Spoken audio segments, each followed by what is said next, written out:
over now, though, to Dr. Barbara Warnock, the Senior Curator and Head of Education at the Wiener Holocaust Library. And she will explore some of the themes of the library's recent exhibition on Jewish resistance to the Holocaust. And again, please pop your questions or comments in the chat, or wait until the end of this presentation, our final presentation for today, to unmute yourself and have a little conversation. So over to you now, Barbara. Thanks for coming here, live from the museum. Yeah.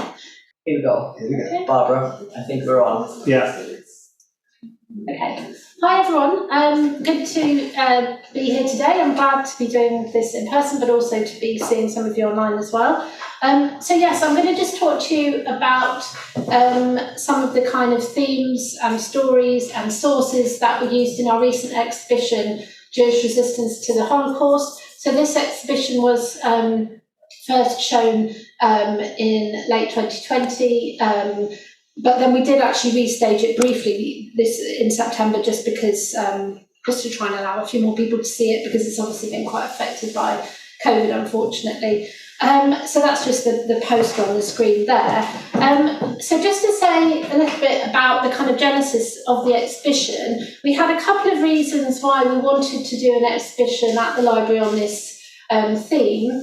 One of which is that there is actually kind of research that shows that students, even teachers in schools in Britain, aren't actually very aware of Jewish resistance to the Holocaust. A few visitors to the exhibition actually said, "Oh, I didn't realise there was any resistance, any Jewish resistance." And I think in Britain in general, there's perhaps a kind of perception of resistance as being about French resistance heroes, and so it's both excludes, perhaps in some instances, Jewish resistance is also maybe quite geographically limited, and so there's kind of, in a sense, quite a lot of ignorance about this topic. And what we wanted to point to was the sheer range and extent of Jewish resistance to the Holocaust right across Europe in all sorts of different forms. The other reason we wanted to do the exhibition is that we've actually got some quite important eyewitness accounts of Jewish resistance to the Holocaust in our archival collections that I'll tell you about in a moment. And so we wanted to kind of bring those to people's attention as well. Next slide, please. So just a little bit about the library itself. For those of you who've heard me talk about things like this before, you'll have heard this before, so I do apologise. But anyway, in case you haven't, the library was founded by Dr. Alfred Wiener, seen there on the left. And Alfred Wiener was a German Jew born in Potsdam in 1885, served in the German army during the First World War and was awarded an Iron Cross for brave service. After the war, he worked in Berlin, and he became very concerned about escalating anti-Semitic rhetoric in the aftermath of the First World War in Berlin. And he actually started to monitor that situation. He worked for the Zentrale Verein in Berlin, and he kind of got some funding from them to set up an organisation to monitor anti-Semitism in Germany. By the time that the Nazis came to power in 1933, he was kind of known as an anti-Nazi campaigner, so for obvious reasons left Germany. He relocated to Amsterdam and founded his own organisation, the Jewish Central Information Office, that worked to gather evidence and information about the situation in Nazi Germany and the position of Jews specifically. In 1939, seeing that the war was coming, the organisation relocated to London, where we've been ever since. And you can see in the middle, we're currently in Russell Square. We've been there since 2011. You can see our reading room. On the right-hand side, one of our archive stores, just to give you a sense of that. So since the library came to Britain in 1939, we've continued to build our collections, including with material on Jewish refugees, some of which has been given by some of the people that Bea has mentioned. And we also have a really important collection of eyewitness accounts to the Holocaust, which formed part of the base of this exhibition. Next slide, please. So just to talk to you a little bit about the kind of structure of the exhibition and the themes of it. So thinking about this idea that, resistance, Jewish resistance to the Holocaust occurred in all sorts of circumstances right across Europe, and also thinking of the idea that sometimes the place in which resistance occurred both constrained and enabled, in a sense, though it was always difficult to resist, but constrained and enabled resistance. The exhibition was structured, in a sense, according to locations. So we had the first section was about partisans in forests in places like Lithuania and Belarus. We had other sections on resistance in ghettos, resistance in camps, resistance in urban locations in Western Europe, and also resistance in sort of small hidden locations, which I'll explain a bit more later. So the exhibition started with this focus on partisans in kind of Soviet territories, and the response of Jews there as the German army and the Einsatzgruppen came through. And so we talked about both the kind of armed resistance groups. So you had Jewish partisan groups, you also had Jews in the Soviet partisan groups as well. And you had a couple of groups like the Bielski group photographed on the left, who did launch armed resistance and attacks and sabotage against German forces, but also very much worked to provide shelter and home and protection for people. And they were one of the few partisan groups, as you can see in the photograph, the age range is there of people in the group. And that's obviously just a small subsection of the group, but the age range was quite wide. And the Bielski group took anyone. So it could be a child, ill, old, it's fine. Other groups tended to really just want people who could fight or contribute in some ways, for example, through medical skills. Next slide, please.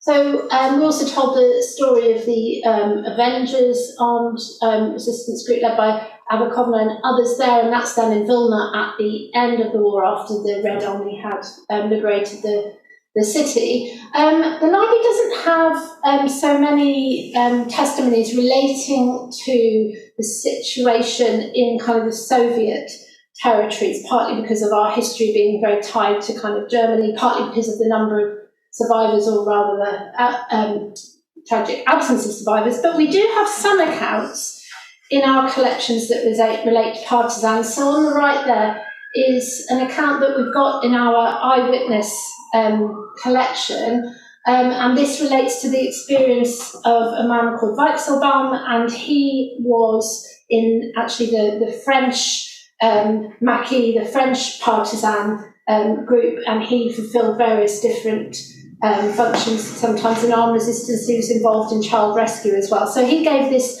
testimony of his experiences to the Wiener Library in 1955. Next slide.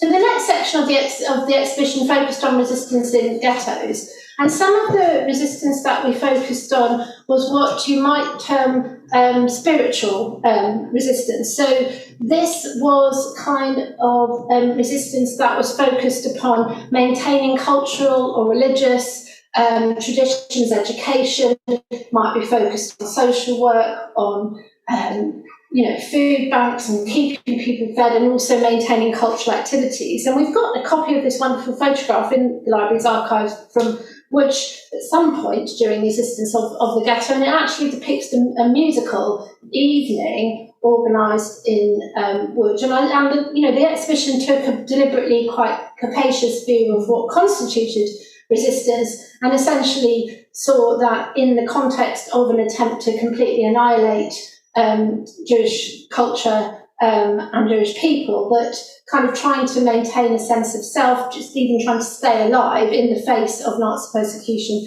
constituted a form of resistance. Next slide, please. So we've got in our collections quite an important set of documents that relate to this idea of kind of cultural resistance, and these are from Theresienstadt ghetto, and they are documents relating to the man you can see in the middle, Philip Mannes. And Mannes organised aspects of the cultural programme in Theresienstadt, and he also was a prolific kind of diary and journal keeper. And so he, in these notebooks you can see on the left that we have a very extensive collection of, that's just a selection in the library. He kept records of his own life in the ghetto, but also of the cultural programme. And he also sometimes got contributions from other people in the ghetto, drawings, poems, illustrations, other bits of writing. So the portrait of him is done by somebody else in the ghetto. The drawing of the ghetto is produced by somebody else. And so these amazing journals, diaries and books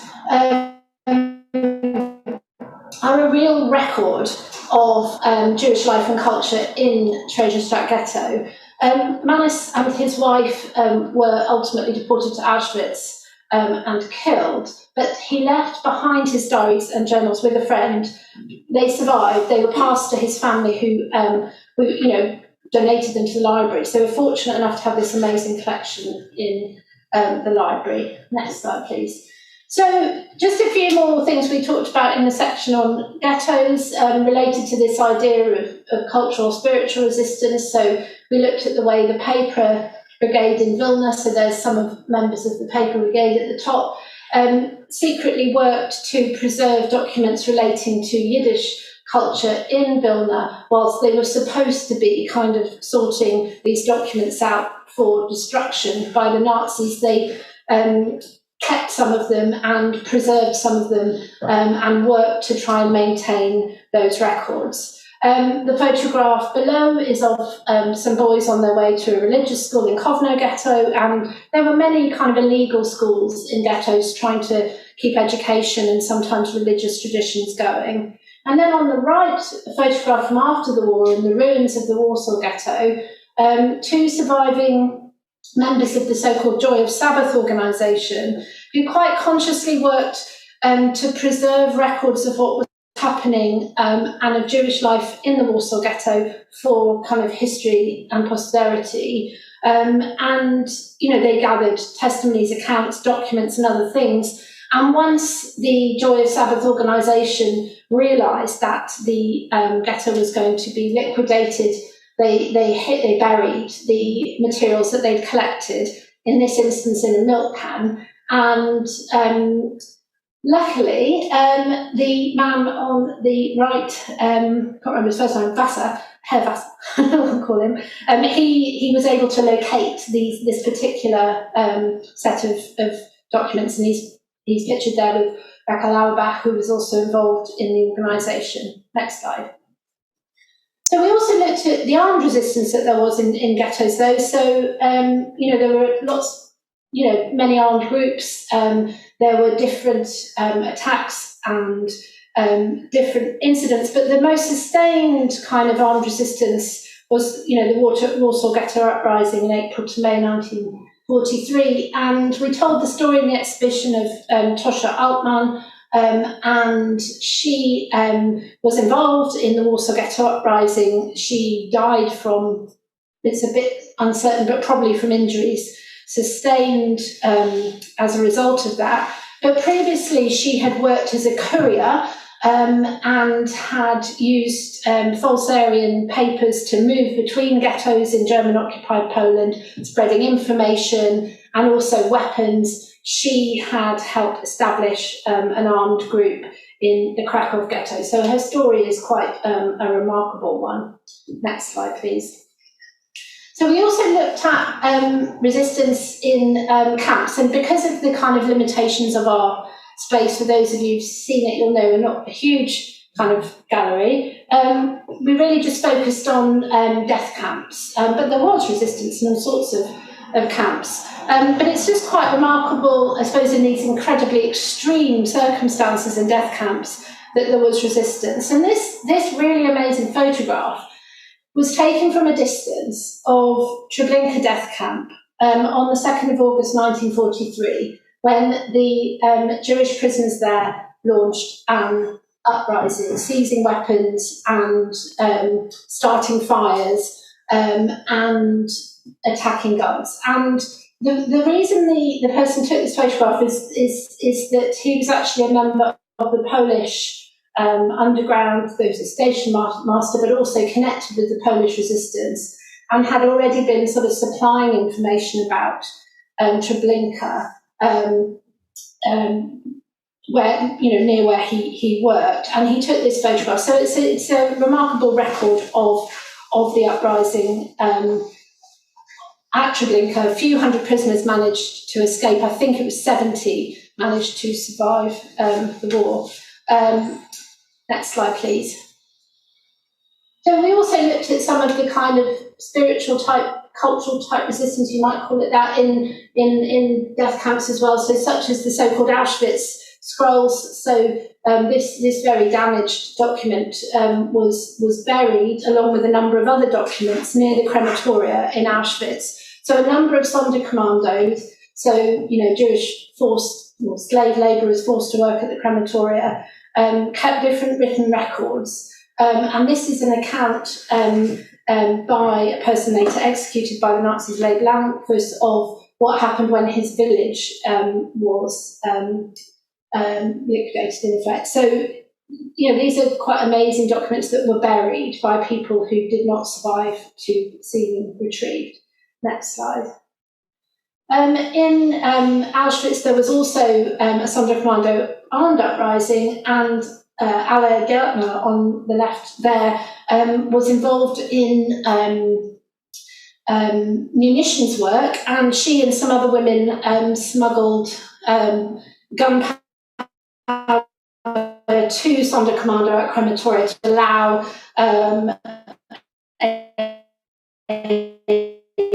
ultimately she was executed by the Nazis for her role in that activity. And in the Wiener Library's collections, we've actually got some accounts by eyewitnesses of Auschwitz. We've got a number, some of which focus on resistance, some of which tell the story of these women.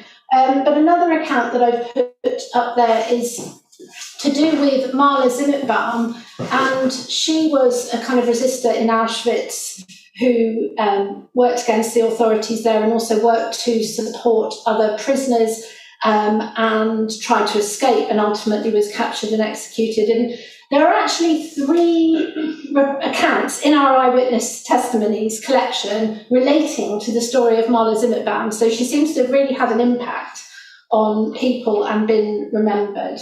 Next slide, please. So we also looked at resistance in urban areas, so Vienna, Berlin, Paris, Brussels, places like that. And the library's got quite good collections relating to resistance in these kinds of cities from all sorts of organisations, from a group of Mischlinge in Austria who hadn't really even defined themselves as having Jewish identity until this era, but at which point they actually formed a kind of resistance group and sort of engaged in certain kinds of sabotage activities. We also have a number of documents relating to the Baum group in Berlin, and these documents here relate to this group, so set up by Herbert Baum on the left, and they were a communist resistance group who were made almost entirely made up of Jewish members, and they, over time, I suppose, as persecution of Jews worsened in Germany, they became more kind of conscious of being a sort of Jewish resistance group as well as a communist resistance group. And in 1942, they launched an arson attack on an anti-Semitic and anti-Soviet exhibition, ironically called Soviet Paradise. And that arson attack, though, the investigations into that led to the group being exposed and most members, including Baum, being executed. But a few survivors, including a remarkable woman who managed to escape and go on the run, did ultimately give accounts of the activities of the group to the Wiener Library, and we have those in our collections. Next slide, please. So we've got a really excellent collection of documents relating to resistance in Belgium, particularly in Brussels, and we've got a lot of documents that tell the stories of the efforts to rescue children in Belgium. So they're really extensive and organised and actually quite professional effort to rescue Belgian Jewish children, and the library's documents record these efforts very well. So there was a whole system in place involving lots of different organisations which actually managed to infiltrate Nazi groups as well, and actually managed to get Nazi funds to support the rescue of Jewish children and certain slightly amazing things. And thousands of children were rescued through these efforts. And what I think is interesting in the documents is how even in these really difficult circumstances, the people, mainly women working on this work, did work really hard to make sure that the children were cared for, were placed with the right foster family, and all of this stuff. It was amazing how they tried to maintain, decent sort of standards of fostering and social work and so on, even in these conditions. What we also find in the accounts of the people who supported this rescue work is that the same people are often involved in multiple types of resistance. So these were often, Jews kind of living underground or on false identities, sometimes involved in information distribution, sometimes involved in bomb attacks even, and other times involved in child rescue. So it was a kind of complex picture in Belgium, and there was a sort of relatively, compared to some other places, higher rate of survival of Jews in Belgium, which may have been partly down to the efforts of these very determined Jewish resistance groups. Next slide, please. So the final section of the exhibition looked at resistance in kind of really unlikely locations, and really looked at people just trying to stay alive. So resistance in sewers, in attics like Anne Frank, and cellars. So the Chiga family on the left there survived with a few others in the sewers of Lvov, and that's then photographed after the war in Krakow.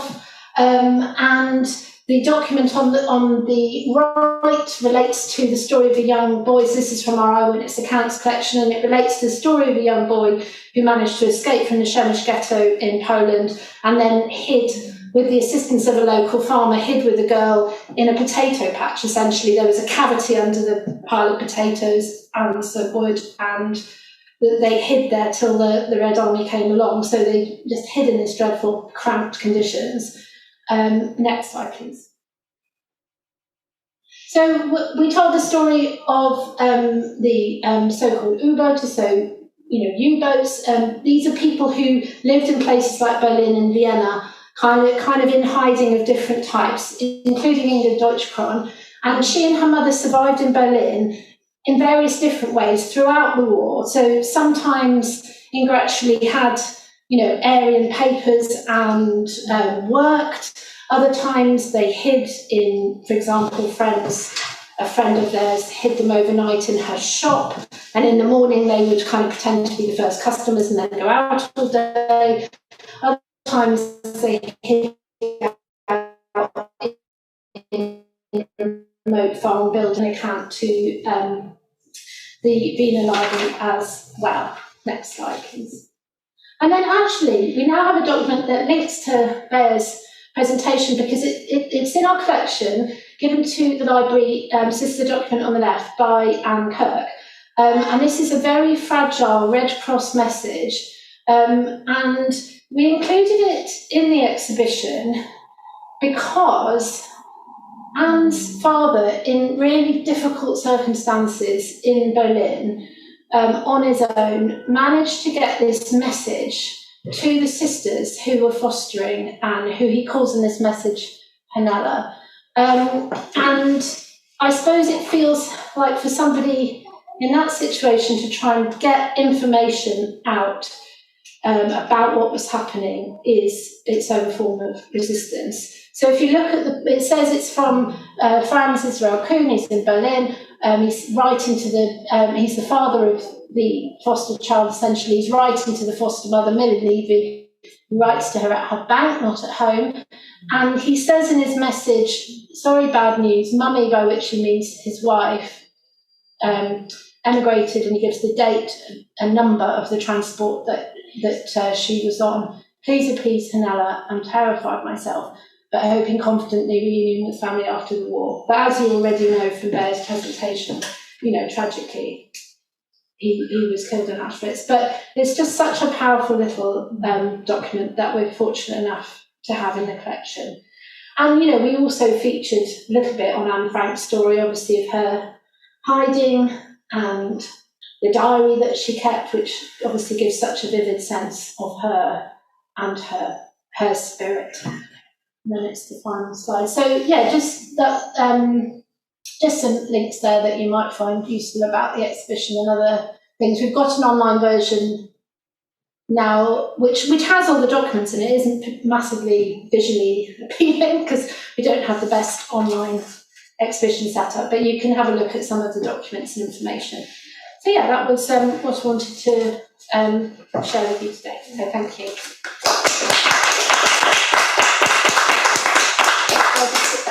Yes, you may. Thank you, Barbara. And wow, that last note slide with the Deutsches Rote Kreuz, and that gave me goosebumps all over. I have to say, it's great that you have that as a as a document, and will be so useful for a lot of research. I hope